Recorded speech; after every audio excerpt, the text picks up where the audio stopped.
Polemik pelarangan iPhone 16 di Indonesia saat ini sedang menjadi perbincangan hangat. Ada yang mendukung langkah ini, tapi tak sedikit pula yang mempertahankannya. Pertanyaannya, apakah ini hanya soal investasi Apple yang kurang dari 240 miliar saja? Atau ada pesan yang tersirat yang jauh lebih besar dari sekedar angka? Tanpa banyak basa-basi, yuk kita bongkar bersama apa yang sebenarnya terjadi. Keputusan pemerintah untuk melarang iPhone 16 cukup mengejutkan. Nggak cuma dilarang secara formal, tapi email perangkat ini juga bakal langsung dinonaktifkan. Artinya, meskipun ada yang nekat membeli dari luar negeri, perangkat tersebut tidak akan terhubung ke provider lokal yang ada di Indonesia. Kebijakan ini bahkan juga berlaku untuk barang bawaan pribadi, guys. Langkah tegas ini memicu banyak pertanyaan. Kenapa pemerintah sampai mengambil keputusan sekeras ini? Banyak orang yang menjawab karena Apple belum memenuhi syarat TKDN atau tingkat komponen dalam negeri sebesar 40%. Sebagai raksasa teknologi global, Apple sebenarnya sudah berkomitmen untuk menanamkan investasi senilai 1,7 triliun rupiah di Indonesia. Tapi sampai sekarang, baru 1,4 triliun yang terrealisasi. Masih ada kurang sekitar 240 miliar.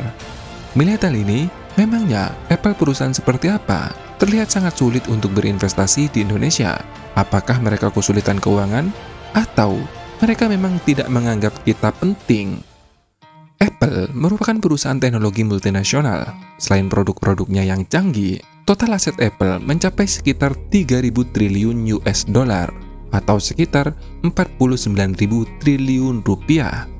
Laporan keuangan Apple terakhir 2024, mereka membukukan pendapatan senilai 391 miliar US dollar atau sekitar 4.000 triliun rupiah lebih. Sampai di sini, kalian bisa melihat bahwa Apple memang perusahaan raksasa, bos. Tak ada sama sekali alasan bagi Apple kesulitan untuk menggelontorkan dananya yang hanya sebesar 240 miliar di Indonesia. Sekarang, kita melihat posisi kita sendiri. Dilansir dari laporan kinerja penjualan Apple secara global, 2022, jumlah pengguna Apple di Indonesia terus meningkat dan melebihi 27 juta pengguna. Mengutip dari kata data, impor smartphone atau ponsel pintar di Indonesia tahun 2023 sebanyak 2,79 juta dan 85%-nya merupakan produk dari Apple. Angka yang luar biasa, bukan?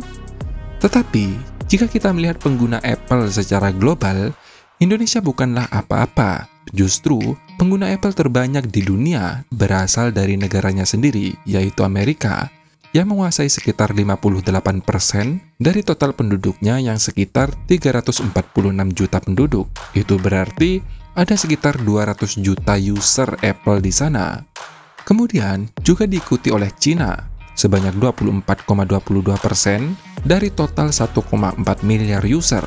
Angka tersebut kurang lebih sekitar 343 juta user Apple, dan kemudian diikuti Jepang sebanyak 68,75% dari 123 juta user ponsel pintar.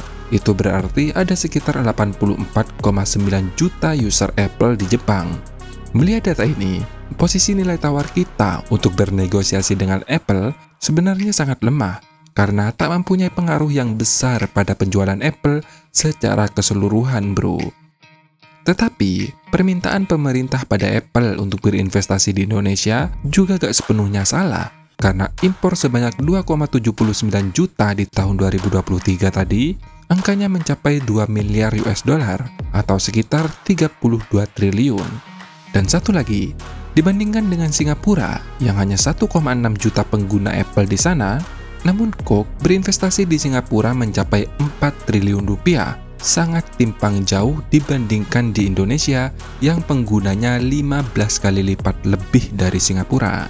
Artinya, Apple memang sengaja menjadikan Indonesia sebagai pasar, tak lebih dari itu. Sebenarnya, pemerintah kita itu sudah baik, karena meskipun Apple telah mendirikan Akademi Apple di Indonesia, namun jika skor dikonversi menjadi TKDN, nilainya tidak sampai 40%, bro. Rata-rata hanya 30 hingga 35%. Pemerintah mengizinkan Apple dapat menjual produk-produknya di Indonesia karena Apple sebelumnya sudah berkomitmen untuk berinvestasi di Indonesia. Tetapi semakin lama, Apple semakin kurang ajar. Ya, semakin kurang ajar. Pasalnya, Apple meminta tax holiday selama 50 tahun sebagai syarat Apple untuk berinvestasi di Indonesia. Aturan tax holiday sendiri sebenarnya tertuang dalam peraturan PMK nomor 130 tahun 2020. Berdasarkan aturan tersebut, pengurangan pajak penghasilan badan hanya dapat diberikan untuk jangka waktu 5 hingga 20 tahun dengan minimal investasi sebesar 100 miliar rupiah. Dengan demikian, permintaan Apple pembebasan PPh badan selama 50 tahun tidak dapat diberikan oleh pemerintah. Dan masih dalam aturan yang sama, tax holiday hanya dapat diberikan kepada perusahaan yang berstatus badan hukum di Indonesia dan menjalankan industri pionir.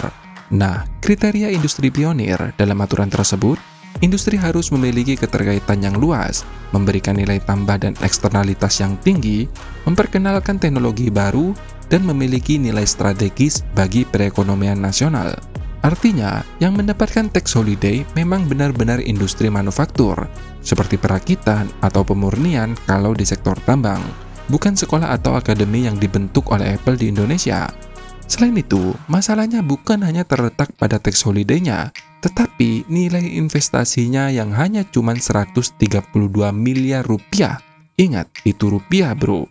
Jadi, yang sebelumnya investasinya kurang 240 miliar, kemudian mau dicicil dibayar 132 miliar, sekaligus meminta tax holiday selama 50 tahun. Bagaimana menurut kalian? Benar kan kata admin agak kurang ajar nih? Aturan itu sebenarnya gampang bagi negara kita, bisa saja diganti atau dibuatkan aturan khusus kalau memang nilai investasinya gede macam Vietnam sampai 200 triliun. Oke lah, gak masalah buat aturan baru.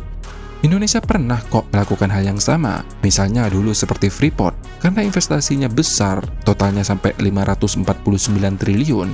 Sebelumnya yang hanya IUP menjadi IUPK, dibuatkan aturan khusus oleh pemerintah. Lah, kalau cuma 130 miliar, mau ngerombak aturan yang sudah ada, ya gila itu namanya.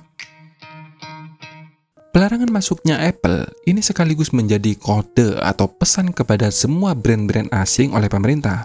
Atau gampangnya, pemerintah mau bilang deh, jika kamu gak ada kontribusi nih pada negara gua, ya lo gak usah jualan di negara gua. Ini sekaligus warning pada brand-brand asing, karena aturan minimum TKDN sebentar lagi akan naik bro, yang sebelumnya 40% menjadi 60% di tahun 2026. Ya, sebentar lagi nih. Aturan ini sudah ada sejak tahun 2023 melalui Perpres nomor 79. Tetapi, peraturan tersebut masih hanya berlaku pada mobil listrik, tidak untuk semua produk. Tapi, tidak menutup kemungkinan nih, aturan ini juga bakal diubah ke semua produk bro. Nah, kalau sekarang 40% berlaku ke semua produk, kenapa 60% enggak? Jadi, pemerintah kita benar-benar gak peduli. Mau perusahaan lu dari mana, dari Amerika, bahkan dari planet Mars pun, lu gak ada kontribusi ke negara gua, lu mending cabut deh, gak usah jualan di sini. Itu pesan tegasnya dari pemerintah kita.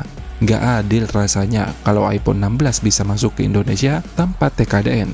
Sedangkan brand smartphone yang lain, seperti Samsung, Xiaomi, Vivo, dan lain-lain, buka pabrik di Indonesia demi bisa jualan produknya di sini.